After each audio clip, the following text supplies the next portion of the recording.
Habacuc estaba viendo la injusticia, estaba viendo la inmoralidad, estaba viendo el pecado de su generación. Habacuc es un profeta de Dios en el pueblo de Dios, es un judío. Está viendo la depravación y está diciendo: Señor, no vas a hacer nada. Están permitiendo el derecho a los que son líderes. Están haciendo impiedad a tu pueblo y no vas a hacer nada. Hay mucha violencia y no vas a hacer nada. Y esta es la intercesión de Habacuc. Habacuc estaba presentando su queja delante de Dios: Señor, ¿por qué está pasando esto? Y el Señor le responde. Y vamos a ir a Habacuc 2, 1 al 6.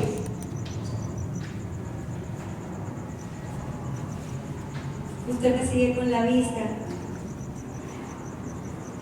Sobre mi guarda estaré y sobre la fortaleza firmaré el pie, y velaré para ver lo que se me dirá y qué he de responder tocante a mi queja. Y Jehová me respondió y dijo: escribe la visión y declárala en tablas, para que corra el que leyere en ella.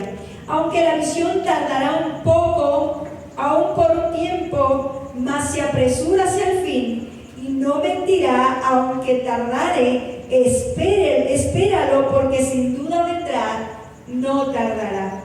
He aquí aquel cuya alma no es recta se enorgullece,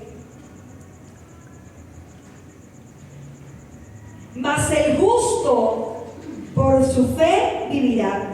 Y también el que es dado al vino es traicionero, hombre soberbio, que no permanecerá. Ensanchó como el Seol su alma, y es como la muerte, que no se saciará. Antes reunió para sí todas las gentes, y juntó para sí todos los pueblos. No han de levantar todos estos refrán sobre él y sarcasmo contra él. Dirán: ay del que multiplicó lo que no era suyo. ¿Hasta cuándo había de acumular sobre sí prenda tras prenda? Aleluya. Amado Dios, gracias porque estás con nosotros. Gracias porque tú oyes la oración de tu pueblo y tú respondes. Gracias porque tú estás hablando a tu iglesia en estos últimos tiempos, porque tú nos estás despertando, porque tú nos estás inquietando, Señor, a la santidad, al arrepentimiento, Dios. Te pedimos que tú sigas haciendo la obra, que dice tu palabra, que el que comenzó la buena obra la perfeccionará hasta el día de Jesucristo. Señor, continúa haciendo la obra en nosotros. A ti damos toda la gloria, toda la honra y toda la alabanza. Aleluya, hermano. La maldad crece cada día. La sociedad sucumbe cual barco en naufragio ante las olas de pecado. Las personas agitadas se preguntan: ¿dónde está Dios en medio de tanta violencia? Los creyentes se apresuran a demandar un milagro divino que normalice las cosas. No existe evidencia exacta de la fecha del libro de Habacuc. Sin embargo, la fecha más probable podría situarse entre el 609 y el 605 a.C., en medio del reinado, la parte final del reinado de Joacim en tiempos de la primera invasión de Babilonia. Y si esto usted lo junta con el capítulo primero del libro de Daniel, usted va a tener la historia completa. Por lo que era contemporáneo del profeta Jeremías. El nombre Habacuc significa abrazar y concuerda perfectamente con la función de escritura del libro. El profeta estaba preocupado por lo que veía a su alrededor y escribe para los judíos, compartiéndoles los problemas que les dejaban perplejos. El profeta estaba viendo la maldad de Judá. Él era justo y en medio de su oración le preguntó a Dios hasta cuándo iba a permitir el pecado de Judá. Quizás, hermano amado, usted se ha preguntado: Señor, ¿hasta cuándo vas a permitir que se levanten los malos a estar dañando tu iglesia? Quizás usted ha dicho, Señor, ¿hasta cuándo vas a permitir la injusticia? ¿Vas a permitir la maldad en medio de tu iglesia? Esta es una palabra para todos aquellos que han preguntado al Señor, Señor, ¿por qué? Dios siempre responde a las interrogantes de los justos. Pero ¿cuáles son los argumentos de la respuesta de Dios? En este pasaje encontraremos 3 argumentos. El primero de ellos lo encontramos en el versículo 3, la misericordia ante todo. Dice la palabra del Señor que Dios es un Dios misericordioso. En un momento estará su vida, pero su favor y misericordia duran para toda la vida. Habacuc se encontraba inquieto ante las injusticias que veía a su alrededor.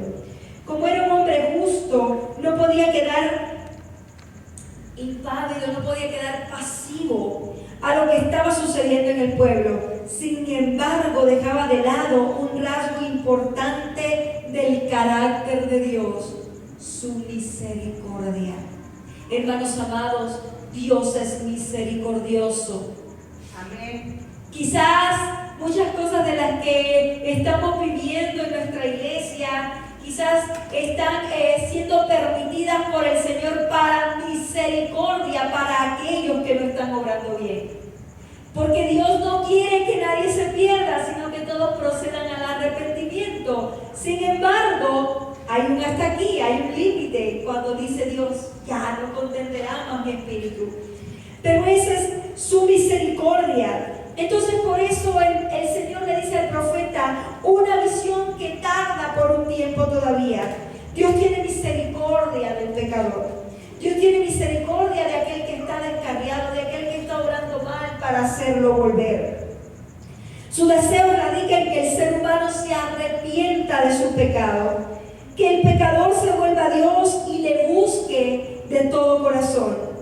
La misericordia de Dios se extiende a todos por igual. No sé si a usted le ha pasado, hermanos amados. Cuando alguien fuera de mí cae, peca o me hace daño, digo, Señor, quiero tu justicia, los salmos imprecatorios, que descienda fuego del cielo y los consuma. Pero cuando yo fallo, ay, Señor, ten misericordia. Pero ¿qué tal si orásemos también, Señor, ten misericordia del que ha caído? Ten misericordia del que ha pecado. Ten misericordia del que se ha alejado, del que se ha olvidado de tu ley. Ten misericordia, Padre amado. La misericordia de Dios se extiende a todos por igual. Dios no hace acepción de personas porque tiene misericordia. A veces nos creemos los consentidos de Dios, pero realmente Dios ama a todos. Dios ama a todos por igual y tiene misericordia. Aunque el juicio tarda un poco, Dios le dice a Habacuc, viene sin dilación. Va a venir a su debido tiempo, pero yo estoy dando un espacio para que el pueblo se arrepienta, para que el rey Joacín se arrepienta. Los propósitos de Dios se cumplen. Dios cumple sus propósitos a su debido tiempo. Su comprensión hacia el hombre perdido está incluida en el propósito.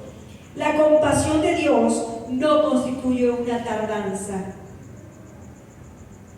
Dice la palabra del Señor, aquellos que tienen la venida del Señor por tardanza, ay de aquellos, dice el Nuevo Testamento.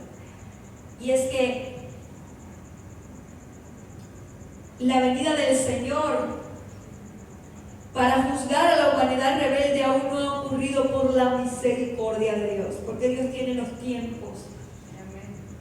¿Qué estamos haciendo nosotros como iglesia para hacer luz y sal, para mostrar el amor, la misericordia, la compasión de Dios a los que no le conocen, a los perdidos? Quien no comprende la misericordia de Dios se desespera, y esto es lo que estaba sucediendo con el profeta Habacuc. Señor, ¿qué vas a hacer? Ya no aguanto más esta injusticia, ya no aguanto más este mal, este dolor, este sufrimiento que el liderazgo está haciendo pasar a tu pueblo. Porque eso es lo que estaba sucediendo. Los jueces pervierten el derecho, los reyes, el rey se ha olvidado de tu ley. Eso es lo que estaba sucediendo. Quien olvida el carácter compasivo de Dios pierde la fe. Habacuc está mirando lo negativo. Habacuc está centrado en la injusticia, en el pecado, pero ha olvidado la misericordia de Dios. Hermanos amados, que nosotros veamos la misericordia de Dios, que extendamos la mano al que ha caído, no indica falta de carácter, no indica falta de santidad. Al contrario, si la persona persiste en su pecado, Dios va a traer juicio, va a ser cortado, porque dice la palabra del Señor: no se levantarán los malos en el juicio, ni los pecadores en la congregación de los santos, porque Jehová es el que conoce el corazón, mas la senda de los impíos perecerá. Entonces Dios a su debido tiempo dará la recompensa. Ese es el primer argumento de Dios, la misericordia. Aleluya. ¿Y qué le parece si hacemos algo diferente? Vamos a orar por cada uno de estos puntos, de estos argumentos que Dios ha dado, y vamos a decirle: Señor, dame visión, ayúdame a orar como conviene, ayúdame a interceder como conviene. Dice la palabra que hemos de pedir como conviene, no lo sabemos, pero es el Espíritu Santo el que intercede por nosotros con gemidos indecibles. ¿Y cómo vamos a orar? Pues vamos a orar de manera teológica, de manera espiritual, de acuerdo con la palabra del Señor. ¿Y qué le parece si en esta hora levantamos un clamor por misericordia? En vez de juicio, por misericordia. Por todos aquellos que se descarriaron, que intentaron dañar la obra del Señor en este lugar. Pero que el Señor tenga misericordia, porque son almas. Y si se pierden, si se mueren, van a ir al infierno. Que Dios tenga misericordia de ellos. ¿Qué les parece si hacemos y levantamos un clamor al Señor por todos aquellos que dañaron, que se fueron en rebeldía, que quizás están interesados en ver caer la iglesia de Cristo? Señor, ten compasión, ten misericordia, que ellos puedan venir al arrepentimiento. ¿Habrá alguien que tenga esa carga en su corazón y quiera interceder? Que el Señor tenga misericordia, por perdón, por compasión para aquellos que se han desviado de la fe, que están en apostasía. ¿Habrá alguien que quiera hacer esta oración? Que el Espíritu Santo de Dios esté poniendo carga en su corazón. Te adoramos, te bendecimos, Señor. Usted puede sentarse y vamos a seguir con nuestro sermón. Y luego vamos a hacer una oración. El Señor también le dice a Habacuc: la maldad no permanece impune. Dios responde al profeta con argumentos que exaltan su soberanía y justicia. Su respuesta indica que el hombre perverso será juzgado a su debido tiempo. El hombre perverso no permanece. Dios pone límites a la maldad humana. Dios a su debido tiempo. Dios trae juicio. Dios corta. Dios es el único juez justo capaz de poner fin a las injusticias del hombre. Ninguna deslealtad quedará impune para siempre. El fin del hombre perverso será la muerte, una eterna separación de la presencia de Dios. Aunque junte pueblos para su rebelión, será vencido por Dios. Es una endecha de deshonra para su memoria. Los afectados en su derecho son protegidos por Dios. Dios es el que pelea tu batalla, hermano mío. Dios es el que pelea tu batalla. Quien se enorgullece en el pecado no permanecerá para siempre. Esa es la segunda respuesta de Dios en esta hora, hermanos amados. No se levantarán los impíos en el día del juicio, ni los pecadores en la congregación de los justos. Dios está purificando su iglesia. Dios está trayendo santidad a su iglesia. Dios está perfeccionando a los suyos para el día del trompetazo final. El juicio de Dios vindica a los desprotegidos. Los afectados en sus derechos son protegidos por Dios. Quienes se apropian de lo que les pertenece a otros serán alcanzados por el juicio. Los injustos en su trato con sus semejantes no tendrán regocijo. El obrar de Dios trae vergüenza para los impíos. Hermanos amados, y el segundo motivo de oración en esta noche va a ser porque el Señor nos santifique. Y si hay algún pecado entre nosotros, pidamos perdón a Dios. Pidamos perdón a Dios y digamos: Señor, por favor, perdóname. Si te he fallado, si yo sé que te he fallado, porque a veces decimos: Señor, si te hemos fallado y no sabemos, o somos insensibles. Con toda conciencia usted sabe en su corazón si necesita pedir perdón. ¿Qué les parece si oramos al Señor por perdón? Señor, te hemos fallado como iglesia. Señor, te hemos fallado como tus hijos. Te hemos fallado, Dios, perdónanos. ¿Habrá alguien que quiera hacer esta oración por arrepentimiento? No se apresure a salir de la presencia de Dios. Dios está aquí. Quiere seguir intercediendo, pidiendo perdón. Deshacerlo, Señor, perdónanos. Una oración personal con el Señor en estos momentos. Y dile: Señor, te hemos fallado. Puedes decirle: Señor, en esta área, esta otra área, te hemos fallado, hemos pecado contra ti. Eleva una oración personal a Dios, pidiendo perdón. Interpreto de parte de Dios que Él quiere que nos humillemos, que Él quiere que nos pongamos a cuentas, porque su venida está cerca. Él quiere que nos pongamos a cuentas, hermanos. Él quiere que nos preparemos, porque su venida está cerca. Las señales son más visibles que nunca. Las señales son más palpables que nunca. Pongámonos a cuentas con Dios.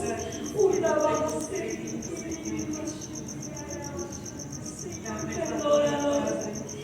Señor, perdónanos como iglesia, porque hemos descuidado la oración, hemos descuidado la lectura de la palabra, la meditación de tu palabra.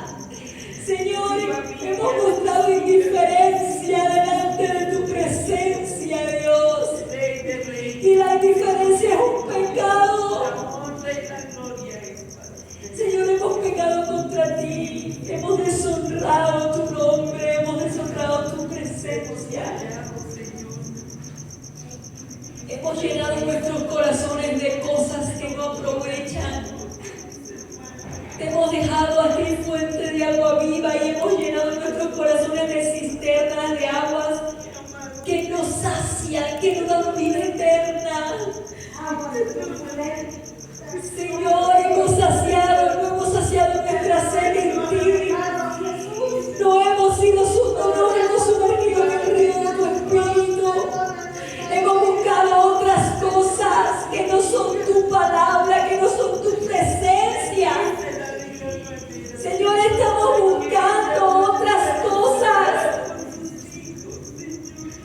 Señor, hemos mezclado tu adoración con la idolatría, porque todo lo que quita el lugar primero en nuestros corazones de ti es idolatría, Señor. Perdónanos, Señor, perdónanos. Aleluya. Perdónanos, Señor. Perdónanos, Dios. Perdónanos. Intercedemos, Señor.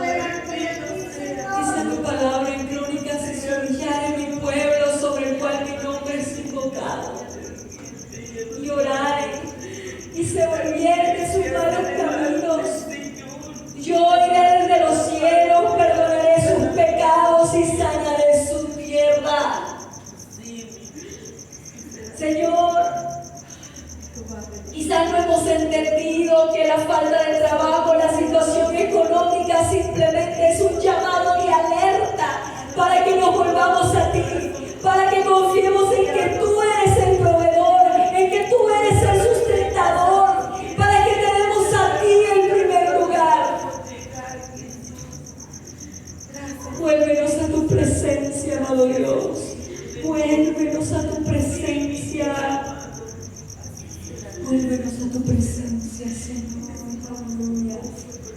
Volvemos a ti, Dios. Aleluya. El tercer argumento de Dios y final que vemos en este pasaje, lo encontramos en el versículo 4. El justo por fe vivirá. No importa lo que esté sucediendo alrededor, tu fe te salvará. El justo vivirá por fe.